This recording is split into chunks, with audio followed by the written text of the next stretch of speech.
Hello and welcome to another All Nation Line video. Today we're going to talk about the development of our beginner's kit for gas electric. So we have the reference models from the original Walthers and All Nation Lines Doodlebugs, which were a 75-foot car, and there was also a 56-foot version, and I believe there was also one that was sold for the Golf Mobile in Ohio, even though the original one was based on the Chicago Northwestern gas electric. So what we've done is develop the sides for the car and the ends, and what we plan to do is sell a beginner's kit with wood floor, wood roofs that we have left over in inventory. There seem to be just the right combination with 3D printed sides and ends for a nice version and easy to put together for a beginner modeler. So what we have done is, since we had the reference models and parts, we went ahead and modeled, for instance, the 56-foot sides. We had the sides for the 75-foot car, pretty long, and has all the rivet detail on it. So we tried to stick with the original detail on those cars, and we have the parts that were the original castings for the front end and the back end. That was a painted one. Here's a casting that was raw, fresh out of the mold. But we created these in 3D printing because we feel the detail is much better. For example, on the back end of the car, you can see this is a pretty well detailed print, and we think improves the car drastically. So what I want to do today is do a little review on how we print these, and we generally have to print these on our printers in two pieces, and then we glue them together. And you can see on this 75-foot, what we did was we divided it in half, and we glued the two halves together. You can see a very, very fine seam here along the rivet line, and we used a very light amount of JB weld to bring these two pieces together. And the way we do that is I like to use an aluminum angle and a little bit of parchment paper and just lay the parts right flat against it. So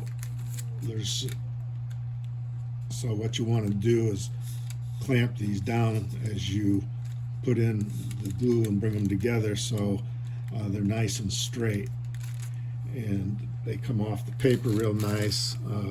Even the glue joint on the back is extremely smooth, doesn't really take away any from the car.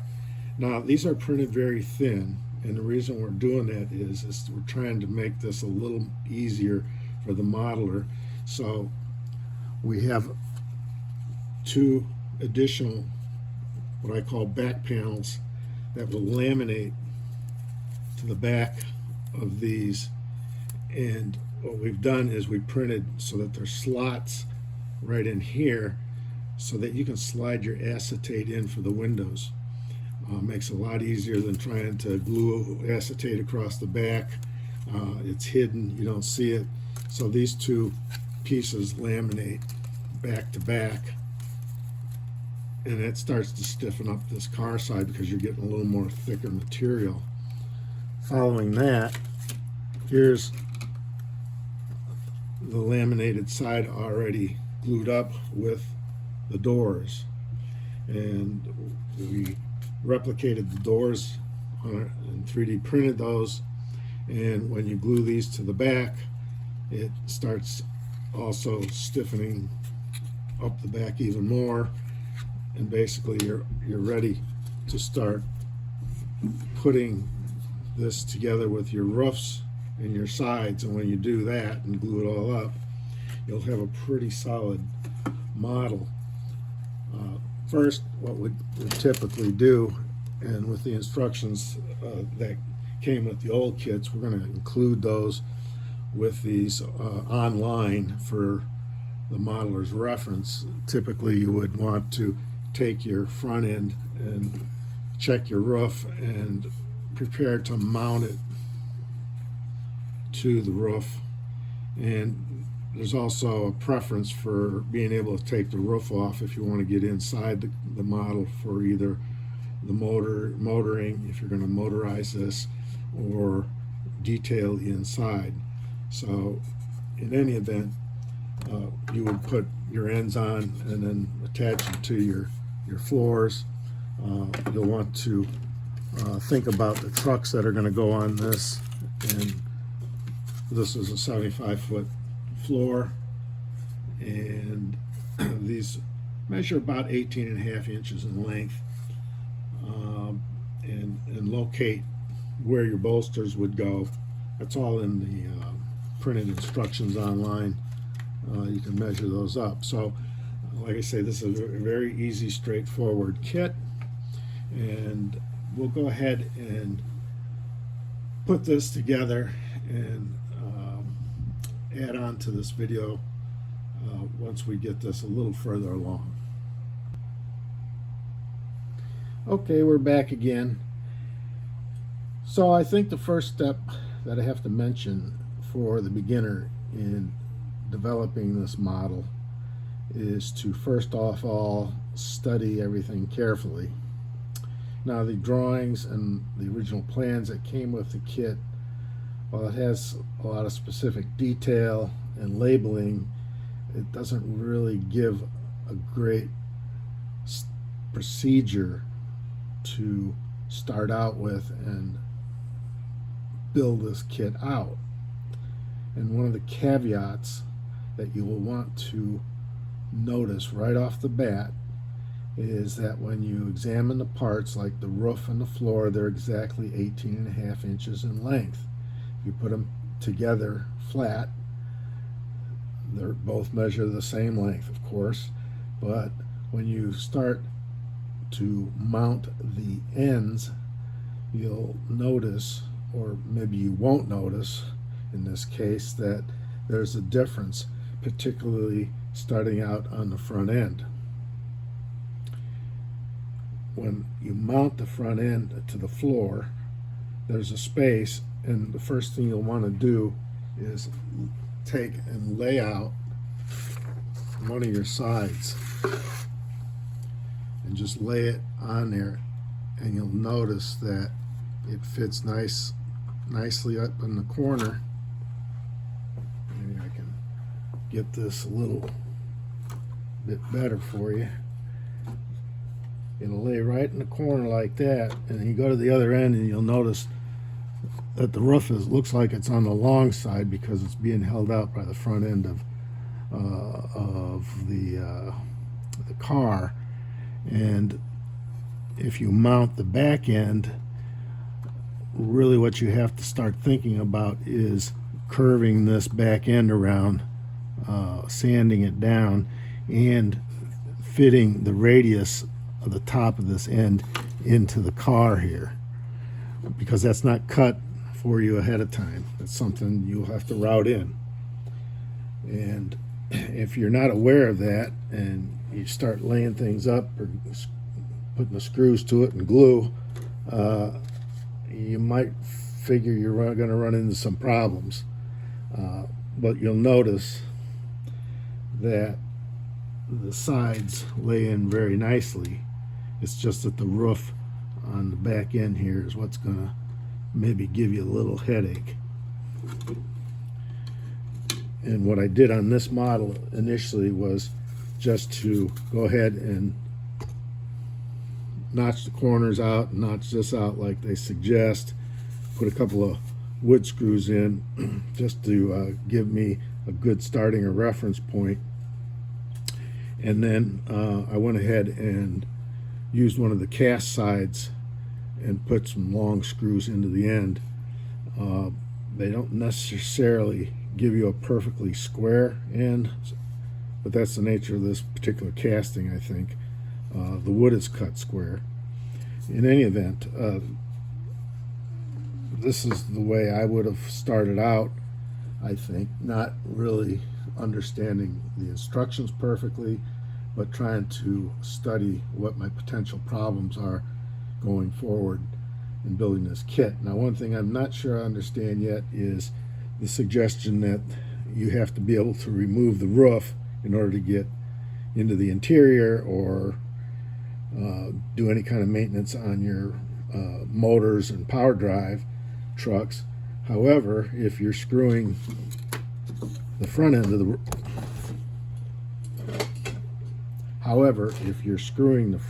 roof in with a couple of wood screws, but you have a long screw on the back end that you can take out, it doesn't seem particularly obvious to me that you would be able to move the roof without having the same implementation on the front end to, let it come off the ends and the sides so you can get at the interior. So that's a decision you have to make. If you're just building a car without power, then it's probably not a requirement to be able to remove the roof.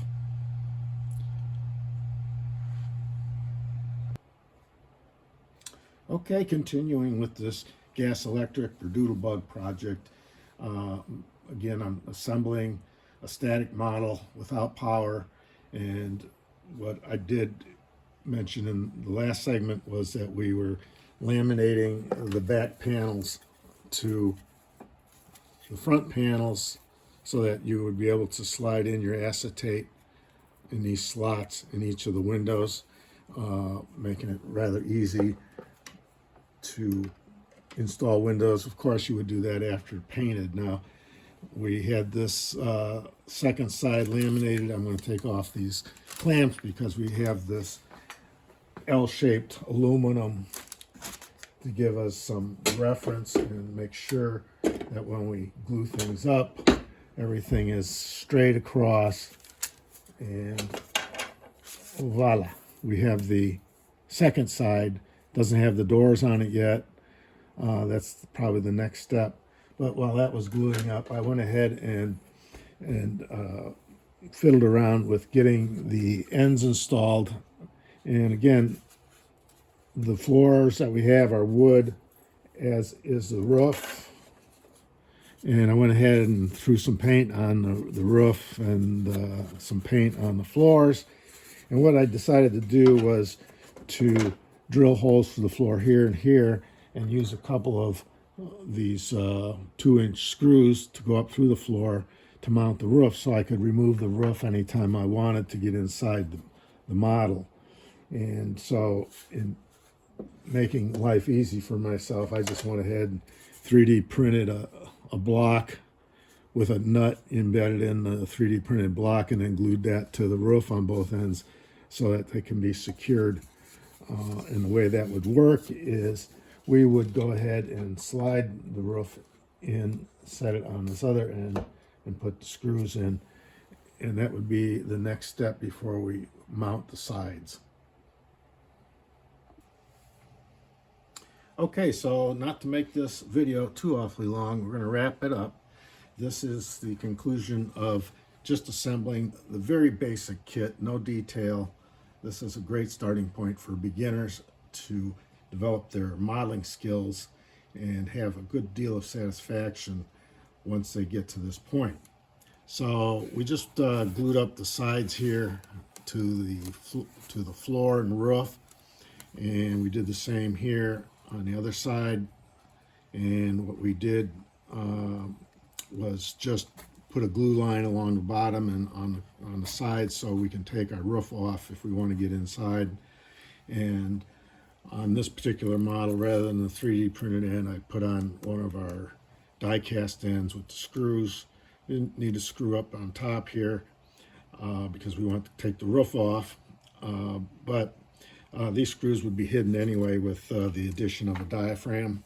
And one of the caveats, maybe like I had on this one here, is I had to take a little wood out because I didn't actually set the door in right. This was hanging down a little bit, and I just filled it back in with some glue. Located our bolster plates, which is 13.5 inches from center to center here, or about 2.5 inches off the end of the model for putting our trucks on. And you can see that I still need to add a pilot, which is part of the detail, and we'll be coming out with the full detail kit. But I think this will give you a good idea.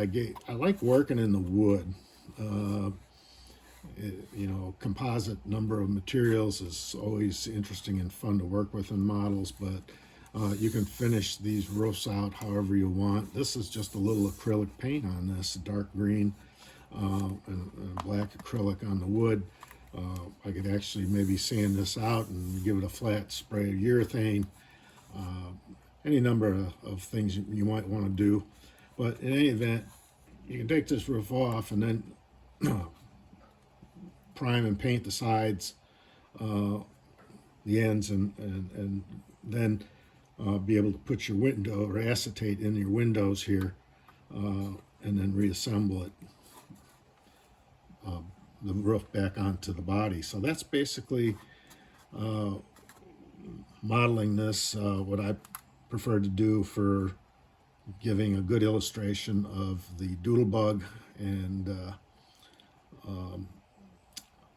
we'll probably have these available with power. If you wanted to have this with power, you would simply cut out this end for the transmission if you're having a tower drive transmission in the model with your motor inside the body, or if you go with something like a traction, like the old Wagner drives or the Q Car Company drives, where the motor is sitting in the in the truck, but it's still going to stick up into the body a little bit. You still have to carve this out, and we'll have floors that are 3D printed already with the cutout. So a lot of options, and I had enjoyed putting this kit together, and it didn't take very long to assemble it. Just had to wait on some of the glue to set up. So hope you enjoyed this video, and I think you would find this to be a fun kit to build, either in the 75-foot version or the 56. Hopefully we'll come out with the GM&O and maybe a couple other versions of the gas electrics in the future.